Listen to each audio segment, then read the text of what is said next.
Pero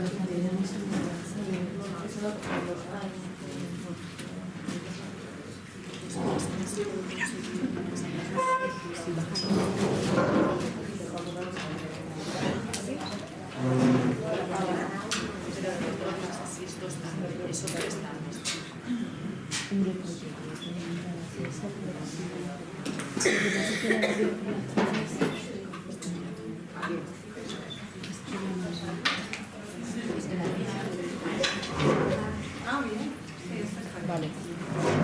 Voy a cerrar la puerta y empezamos.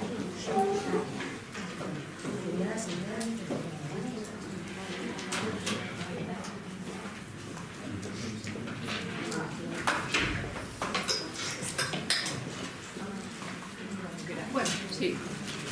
¿Estamos? Muy bien. Bueno, hola a todos. Yo soy Anne Rautiainen, soy de Finlandia. Y disculpen mi español. Perfecto. Bueno, y pues soy directora y dramaturga directora de escena y dramaturga en Finlandia. Trabajo más que nada en los teatros municipales, en las ciudades principales de Finlandia y en el Teatro Nacional más que nada, pero soy freelance, o sea, no pertenezco a ningún teatro ni ningún grupo, sino que trabajo freelance en esos teatros.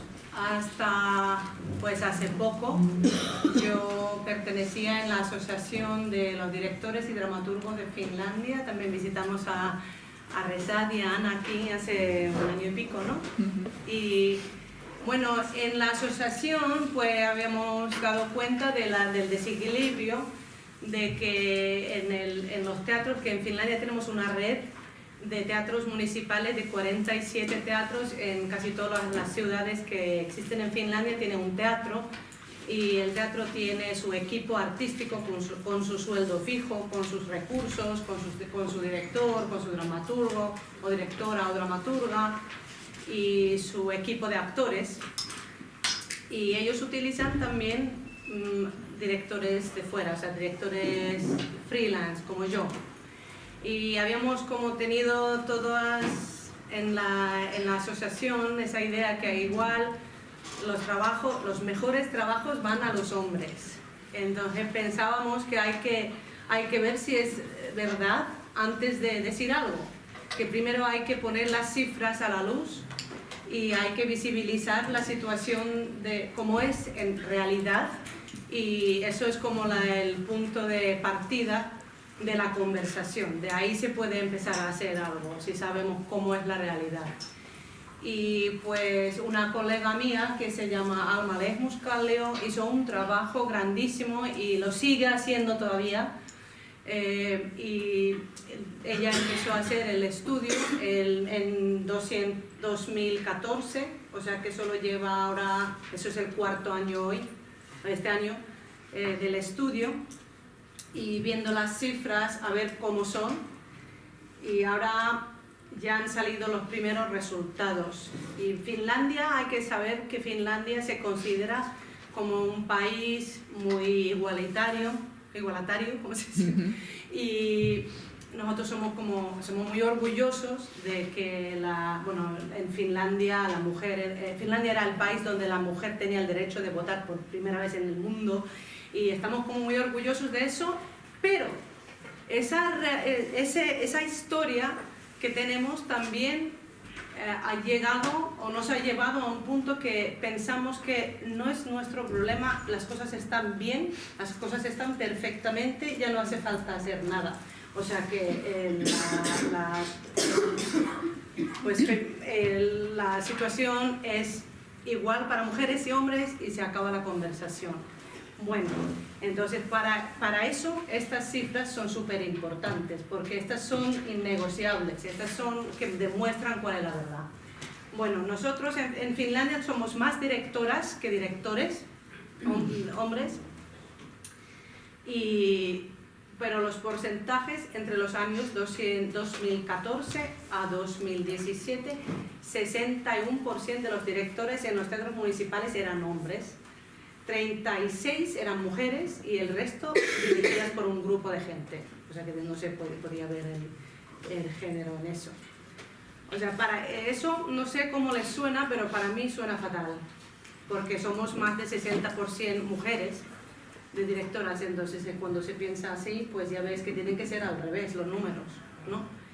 Pero, y también se ha visto en este estudio que en 2017 62% de los jefes artísticos de dichos teatros son hombres, 38% son mujeres. Son los jefes artísticos que deciden quién trabaja en sus teatros, ¿no? Y en los teatros con un jefe hombre, en 2017, 69% de los estrenos han sido dirigidos por hombres y 29% de mujeres. Entonces, o sea, está visible que los jefes hombres contratan a los hombres. O sea, eso también hay que decirlo y ponerlo a la luz, que está en la cosa. Bueno, entonces, a ver, esto ya lo he dicho. Bueno, ¿qué se hace con este tipo de...? Otra cosa que, bueno, estas cifras son así de todo el país, pero luego se piensa que, por ejemplo, Helsinki, que en Finlandia es un país muy rural y tenemos pocas ciudades. Helsinki es la capital y la ciudad más importante. Y en Helsinki el escenario más grande es del Teatro Municipal de Helsinki. Y también en el estudio se ha visto porque en casi cada teatro que tenemos de estos municipales tiene una sala grande y tiene una sala pequeña. Entonces también hemos mirado si los hombres trabajan más en el escenario principal, en el escenario grande, y si las mujeres a ellas les dan el escenario pequeño. Y mira, era la verdad. Sorpresa. Por ejemplo, en el Teatro Municipal de Helsinki, esto sí es una cosa que me pone... que desde 2000 a 2017, 5% de los estrenos del escenario grande están dirigidos por mujeres. 5%. En Finlandia. Vamos mal. Bueno, menos mal que se ha cambiado el jefe artístico de este teatro para que se pueda esperar algún cambio, porque esto se jubiló, menos mal, que él está como que responsable de esta cifra terrible. Pero bueno, ¿qué se va a hacer con este estudio? Bueno, nuestro vecino, Suecia, está mucho más avanzado en eso. Siempre estamos como peleando, pero hay que admitirlo, están muchísimo más avanzados con esto, y ellos el gobierno nosotros lo hicimos la asociación, ¿no? Mandamos a hacer este estudio. En Suecia lo ha mandado el gobierno, es otra cosa. Y el estudio tiene 300 páginas. Incluye también un plan concreto, cómo se puede mejorar la situación, y también incluye un plan, cómo se va a evaluar. Y eso es lo importante, porque si no se puede supervisar, si no se puede evaluar, pues ¿para qué? Muchas palabras bonitas, pero luego el resultado ¿qué? Entonces ellos tienen un plan ya, y para nosotros este estudio es como un punto de partida para poner la situación a la luz. Esta es la situación, tenemos un problema, ¿qué vamos a hacer? Y luego seguimos con lo de planear a ver cómo se puede evaluar. Una cosa pequeña todavía, Finlandia tiene una ley, no sé si España tiene, pero tenemos una ley que se llama Ley de Igualdad. Y claro, muchas veces se piensa que mientras tenemos esa ley, otra cosa no hay que hacer. Ya tenemos y siempre se dice, pues de eso no nos tenemos que preocupar nosotros porque tenemos la Ley de Igualdad y ahí pone todo. Sí, pero ¿cómo se supervisa, la cumplida de la ley? Es casi imposible. Entonces cada teatro tiene que tener su plan propio, porque en el proceso de contratar, por ejemplo, directores, quién sabe cómo se hace, ¿no? El director, el jefe artístico le pregunta a alguien, es una llamada, no es como una cosa que se pone un anuncio en el periódico y luego se presenta la gente, sino que cada obra se contrata de una manera distinta y es muy difícil de saber. Bueno, eso era mi comienzo y punto de partida para esta conversación. Tengo aquí una mesa muy interesante que no les conozca a nadie, entonces voy a leer de aquí sus nombres y que se presenten ellos de la manera que piensen que sea lo mejor, ¿vale? Sí, aquí tengo Rafa Boeta, ¿verdad? Activista, docente, director de escena y miembro del colectivo cultural Marea K. Sí, ¿verdad? Bueno, te doy la palabra. Bueno, lo primero, dar las gracias a Ana y a Alicia por invitarme a venir a una mesa como esta. Y el otro día me quedé en la presentación con la idea de por dónde empezó creo que era la vicepresidenta, ¿no? O vicedecana directora. La directora de la RESAD. Y yo voy a hacer lo mismo, porque estoy aquí, ¿no? Porque me pareció muy interesante como forma de empezar. Estoy aquí porque desde hace ya mucho tiempo trabajo desde hace mucho tiempo trabajo desde el feminismo, fundamentalmente desde el teatro. Hago teatro feminista, lo que quiere decir que hoy por hoy puedo considerarme una persona feminista. Y entonces, lo que quiero traslucir es cómo he llegado a hacer teatro feminista. Y he llegado a hacer teatro feminista en ese proceso en el que a lo largo de mi vida estoy intentando dejar atrás mis estereotipos y mis convicciones de hombre machista, ¿de acuerdo? ¿Por qué digo esto? Porque cuando yo estaba en la universidad escribí unos sonetos para una revista, bueno, hicimos una revista literaria de estas cosas que quieres emprender proyectos culturales, ¿no? Y te juntas con un montón de gente y decidimos dedicar un número a los hombres, al hombre y un número a la mujer, ¿no? Y yo escribí 4 sonetos, que los leo hoy, y me entra vergüenza ajena de los 4 sonetos que escribí. Uno era la mujer ideal, otro era la mujer metafórica, otro era la mujer perfecta y otro era la mujer que no se fijaba en mí, en mi dolorido ego masculino. Entonces, en aquel momento yo no era consciente yo me consideraba rojo, ¿no? Y a los 1 de mayo, a las manifestaciones, a todo, y pues no era consciente de que vivía rodeado de mujeres muy potentes, ¿no? Como mi hermana, que está aquí presente, como mi madre, como mi prima. Entonces no era capaz de verlas, en tanto que seres de carne y hueso, pues porque tenía la cabeza llena de prejuicios, y cuidado, prejuicios que no venían de grandes próceres del machismo, sino que estaban en mi cultura, estaban en la caverna que yo tenía metida en la cabeza.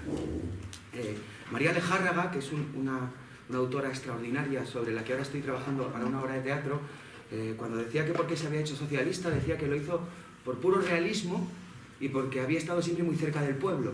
Bueno, pues yo por puro realismo, a base de convivir con mujeres, he ido desmontando esos estereotipos. Un día en mi vida ocurre una cosa increíble, que es que unas compañeras que trabajan la cuestión del feminismo a través de talleres en muchos sitios, decidieron que podíamos intentar hacer los talleres a través del teatro. Y fue mi primera experiencia laboral como dramaturgo de obras que tenían una voluntad transformadora social desde la perspectiva de género. Y entonces me di cuenta de que los borradores me empezaban a llegar en rojo. O sea, yo los mandaba en negro y me volvían en rojo, ¿no? Y gracias a ese ejercicio en el que a través del teatro, de la escritura teatral, de la dirección teatral, y a veces me tocaba también desde la interpretación, tenía que dar voz al colectivo y a la mitad del género humano, me daba cuenta de lo poco que había invertido en mi vida en realmente escucharlas, ¿no? Entonces, desde entonces, intento hacer teatro feminista. Lo hago con Delfo, que todos los años hacemos 2 proyectos, por lo menos. Trabajamos tanto los temas relacionados con la violencia como los temas de igualdad. También trabajamos toda la cuestión de la visibilización de mujeres que han sido absolutamente olvidadas, invisibilizadas y que han estado ahí haciendo un montón de cosas. Y nada, mi filosofía actual vital es que me lo tengo que hacer mirar todo, que me lo tengo que cuestionar todo, que me moriré intentando escribir un poema, me moriré intentando dirigir una obra de teatro y me moriré intentando ser feminista. Es lo que puedo decir como persona. Bueno, muchas gracias.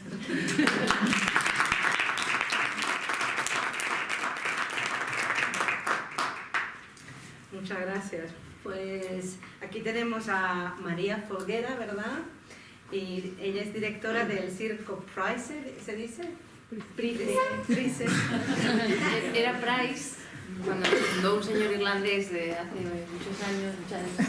Ah, por eso Sí, me pareció una palabra y se convirtió en Price. Bueno, Circo Price de Madrid. Sí, madrileñismos. Sí. Muy bien. Escritora y directora de escena, por favor. Pues bueno, me empiezo diciendo que estoy muy contenta de asistir, de participar, de volver a la escuela que me crió, porque yo estudié aquí dirección de escena y tenía ganas, siempre, bueno, he reflexionado también mucho sobre canon, sobre autoría, al pasar por aquí, qué materiales se ponen en diálogo, ¿no? Entonces para mí volver hoy con todos vosotros y compartir tantas historias y debatir sobre imaginario, pues la verdad es que me parece absolutamente trascendente. Y la verdad es que todo aquel que estudie dirección de escena, que no sé cuántos somos en la sala o que ha estudiado dirección de escena, tiene que pasar, hay un paso obligado que es canon, referencia, autoridad, liderazgo, que de hecho no es una asignatura, pero está atravesando toda la carrera de dirección, lógicamente, ¿no? Se supone que vas a dirigir a un grupo de personas y que vas a transmitir, no sé si autoridad o fiabilidad o seguridad a un equipo, ¿no? Entonces eso, desde luego que todos los que participamos, yo creo, en la carrera de dirección pasamos por ahí y en el caso de una mujer joven hay unas casillas de salida un poco más que yo creo que hay que recorrer, ¿no? Antes bueno, que tienes unas casillas más que recorrer cuando haces el tablero, ¿no? Y aquí, digamos, sí que es verdad que yo he encontrado, como estudiante de dirección de escena aquí, sí que me encontré con un canon bastante totémico, ¿no? Canon de directores, sobre todo en los primeros años de la carrera, sí que se hablaba mucho del director como una figura aislada, un poco mítica, un poco con una autoridad un poco mágica, ¿no? Que lo tenía claro siempre, cuando hablábamos de Stanislavski, cuando hablábamos de Meyerhold, cuando hablábamos de Brecht incluso. Y a mí me costó unos años, yo también empecé bastante joven la carrera de dirección, ¿no? Pero nunca hablábamos de sus inseguridades o de sus crisis, ¿no? Y yo, claro, voy tomando conciencia de que el trayecto de un director es que es pura crisis. No hay proceso escénico que no sea un poco vía crucis, o sea, que no haya unas crisis de la hostia, que muchas veces como director o directora digas, es que en realidad estoy arbitrando egos o acompañando a alguien del equipo atraviesa gran crisis y el resto nos tenemos que acomodar a eso, ¿no? Entonces, bueno, de repente cuando yo topé un día de golpe con que Meyerhold, con cómo había muerto Meyerhold, ¿no? Represaliado y en el ostracismo y tal, digo, ostras, pues sí, también, él también tiene una historia dolorosa encima y para mí hasta ahora había sido como una especie de gran autoridad mágica, ¿no? Y esto también me ha llevado mucho a reflexionar. Yo también soy escritora y la palabra escritora me ha costado un montón usarla para presentarme o para aceptarla cuando me la atribuyen, ¿no? Siempre es como pedir perdón o carraspear o decir, no, si yo no tiene importancia esto. Todo forma parte un poco de esa inseguridad estructural, ¿no? Y también en estos años, digamos, que me daba cuenta, también aquí, pues, dramaturgos, hablábamos de Sarah Kane, hablábamos de su dolor, de historia personal, ¿no? me he dado cuenta también en todos estos años de que el canon femenino de autoras que tenemos está bastante marcado por el martirologio, ¿no? Un poco la desgracia. Hablábamos antes, yo creo que efectivamente la desgracia atraviesa muchas vidas de referentes masculinas y femeninas, pero en el caso de las referentes femeninos me da la sensación como de que no podemos no pasar por ahí, no podemos no hablar de su desgracia personal, ¿no? Es difícil hablar de Sarah Kane sin mencionar sus condiciones dolorosas, pero en cambio puedes hablar muchos años de, pues yo qué sé, o Hemingway o Pavese o Zweig o incluso Meyerhold sin mencionar sus desgracias personales, ¿no? Digamos que ahí nos centramos en sus logros, brillos y hazañas, y en el caso de ellas da la sensación de que es muy difícil, van como un epíteto, ¿no? Como Silvia Plath, la de la cabeza en el horno, Virginia Woolf, la de las piedras en los bolsillos, Sarah Kane, la del psiquiátrico, etcétera, ¿no? La del ahorcamiento. Y yo creo que todo esto erosiona mucho la confianza en una misma. A lo mejor ahora acabo de dar un gran salto, pero es verdad que durante muchos años los referentes eran muy poco apetecibles. O sea, incluso en el propio Harold Bloom, en su gran canon, las autoras que están, que son, pues creo que recordar Jane Austen, Bronte, Emily Dickinson, siempre se nos las ha relatado con la luz de su desgracia, ¿no? Y quiero acabar diciendo que creo que estamos teniendo la fortuna de, desde hace unos años, a medida que se van ganando espacios y dando pasos como editoras, como profesoras, como directoras, como voces que toman los micrófonos, como coordinadoras dentro de grupos de trabajo, como personal en juntas directivas, estamos releyendo a ese canon femenino, ¿no? Y estamos releyendo que hay mucho más aparte de sus desgracias personales, como sucede en el caso de los autores que mencionábamos antes, ¿no? O sea, que Emily Dickinson, pues de repente te encuentras con un texto de su compañera, cuñada, etcétera, amiga, en el que ella menciona que Emily Dickinson eligió aislarse. O sea, que muchas veces es, no, Emily Dickinson que se volvió loca, se metió en el desván y ya nunca más salió. No, es que ella eligió aislarse.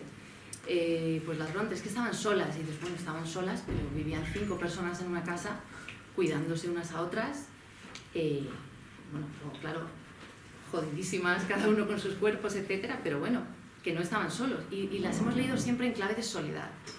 Y termino ya diciendo que para mí fue muy importante en esta trayectoria rezadera cuando empezamos a tener asignaturas híbridas entre escenografía y dirección, y entraron otro tipo de creadores, autoridades, entre comillas, que no eran esos directores de escena, sino que eran artistas plásticos, que sucedió con la asignatura de escenografía, que está Alicia por aquí.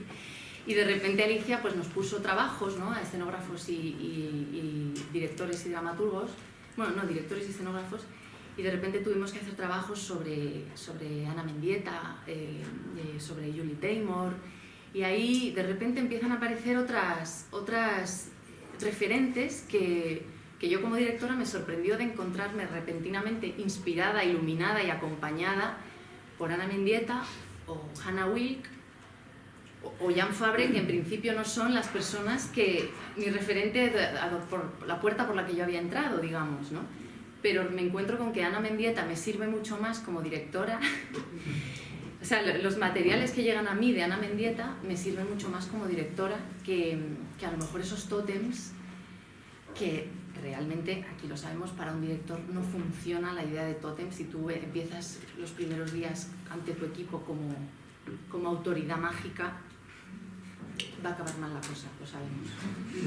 Y el gran esfuerzo que tenemos que hacer muchas directoras, sobre todo jóvenes, etcétera, es tampoco aferrarte al canon femenino negativo que se construye en soledad y desde el fracaso, porque si te cierras a tu Virginia Woolf o tal, desde el fracaso, insisto, también va a ir mal la cosa, porque, o sea, el gran error aquí yo creo que es el concepto de soledad, tanto en el tótem masculino como en el fracaso femenino, porque las cosas en soledad pues las hemos leído así culturalmente. Harold Bloom nos las vende así, unos nombres grabados en piedra, aislados, pero en arte nunca se trabaja en soledad en realidad.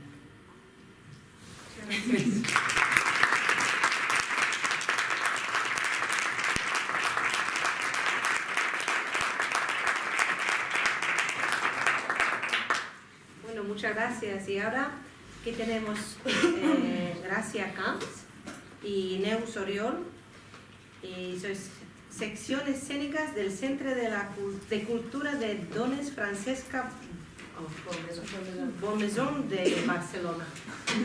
Muy bien. Les doy la palabra. Gracias.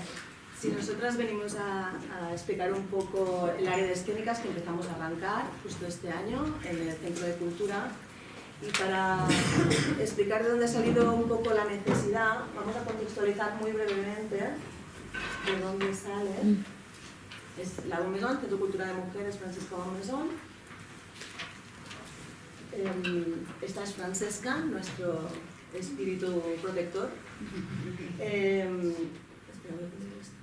Esta mujer fundó a principios del siglo XX la Biblioteca de la Mujer y el Instituto Popular de la Mujer, que se trasladó en el edificio que conocemos hoy, que está en el corazón de Barcelona, donde está la Bon y 3 vecinas más, la biblioteca, la Oficina de Políticas de Igualdad y la Escolar de la Mujer. Por cuestiones varias de dictaduras amables y represiones, etc., en el 41 pasó a manos de la Diputación y durante el año, entre los 70 y los 90 hubo el Instituto de Teatro de Barcelona, que conocemos que ahora empezó a trasladarse a principios de los 90, donde conocemos ahora que es el Mercat de las Flors, que esto podemos hablarlo también porque es para darles de comer aparte. Y cuando ya empezó a trasladarse, se reivindicó ese espacio, hubo todo el movimiento feminista de la ciudad de Barcelona y se pidió que volviera ese espacio a manos de las mujeres, de las entidades feministas de la ciudad. Esto cristalizó en el 2003 con el convenio que signamos, el Centro de Cultura, con la Diputación de Barcelona, y este año celebramos el 15º aniversario de la asignatura de este convenio. Vale. La BON, el Centro de Cultura que conocemos a día de hoy, hay varias áreas, la de audiovisuales, que es la que está más consolidada porque llevamos 10 años trabajando con ello, donde hay el taller DOC, que es la formación de taller documental feminista, muy consolidado. Está herramientas audiovisuales porque realmente hay una brecha muy seria de la mujer en las audiovisuales. Vemos que a nivel de formación sí hay un papel en las escuelas de audiovisuales, en los institutos de teatro, etcétera, que hay. Realmente está bastante equilibrado las mujeres que se forman a ello, pero cuando se profesionaliza, cuando nos profesionalizamos, desaparecemos, no sabemos. Eso también, un tema a hablar. Está el área de performance, que se hacen proyectos propios, como el Madre Maña, que se hizo aquí, se hizo aquí, se hizo en Barcelona, se han hecho residencias. Con las culpables las tenemos por aquí, Marta Verguños y Beatriz Santiago. Marta es la presidenta del Centro de Cultura, Beatriz colaboradora habitual de la casa. Alejaros de ella si queréis paz y creación. Luego está también el Viver de Proyectos, que es el vivero de proyectos propios, asesoramiento, etc. Hacemos también eventos y festivales porque los espacios realmente invitan a ello. Y luego está el área de espacios y entidades, de donde salió la necesidad de crear esta área de escénicas, que un poco va a explicar mi compañera Gracia. Ya vamos a día de hoy. Se da que en 2007 pasan dos cosas al mismo tiempo, que hay una situación política, por lo menos en Cataluña, creo que aquí también, que es que muchas mujeres del mundo de la cultura toman conciencia, mujeres que siempre habían pensado que vivíamos en igualdad, de repente se dan cuenta de que no tanto, cuando están en la profesión se dan cuenta de las dificultades, y se crean varios colectivos en Barcelona. Uno de ellos se dedica a hacer estos análisis, como los de Finlandia, pero un poco menos profundos, pero están muy bien. Primero tenemos he puesto dos ejemplos, el del Teatro Nacional de Cataluña, que es el teatro público más grande, y veis, en el azul claritos son los hombres y en el azul oscuro las mujeres.